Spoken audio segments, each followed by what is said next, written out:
Arsenal Fan TV, Chris, big 3 points today. Massive 3 points. I mean, people are going to say, oh, it was only West Ham, and I just heard Claude and Ty on their EastEnders show saying, oh, West Ham were in a false position, but they've won 6 out of the last 7 at home, and the league table at the end of December doesn't lie.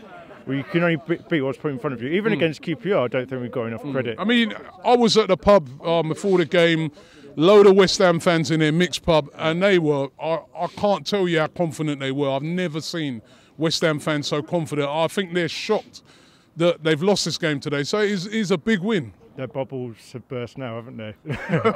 No, I mean, this is a different West Ham to what we're used to. They've been defending really well this year.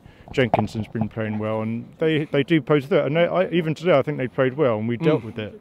I mean, if you consider how many injuries we've had, a stat for you, we haven't played our first choice back four all season. By that, I mean Gibbs, Koscielny, Mertesacker, and Debussy, and how many other teams can say that? So, you know, I still think our defence gets a bit too much stick when, you know, we've done well today, even though it was a bit hairy at the end. But yeah, Santi Cazorla, he's been our best player for the last couple of months. Yeah, Cazorla was excellent today. And can you see shoots that the team is starting to kick on? I mean, this is a couple of victories in a row, unbeaten away from home for the past few games. Can you start to see improvements? I think you can start engraving that 4th place trophy. I mean, all the top 5 above us. Do they need to aim higher than 4th place? So they need to start looking at it and say, well, listen, let's put ourselves in a position that even if the top 2 slip up, I mean, I heard today that City dropped points to Burnley, which I can't believe, that they can look at it and say to themselves, listen, if they slip up, let's be in a position to pounce. A bit like what Liverpool did last year. They just went on that amazing run and came from nowhere. I'll probably get a lot of stick for this, but I still haven't given up on the league, and I believe you should aim high in terms of we can still win it, because if you aim high, you might not get it, but you might get 2nd or 3rd, like Liverpool did. We're more than capable.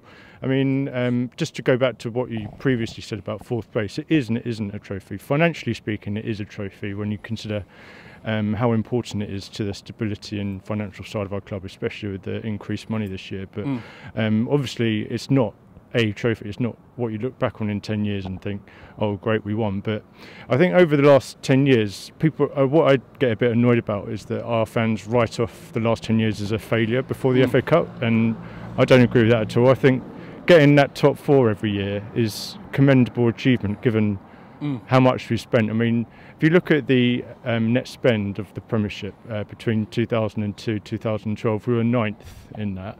And we spent the same amount as West Brom, and teams like Sunderland and Aston Villa spent more than us. And so us finishing the top 4 every season is punching above our weight. And especially look at Liverpool and Tottenham. They spent 200 million more than us in that period.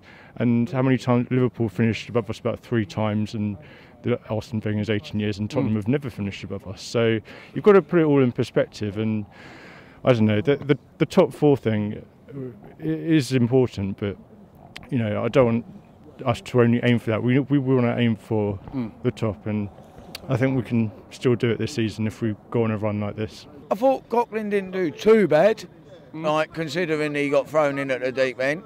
Oxlade, I think he fell a little bit short of pace towards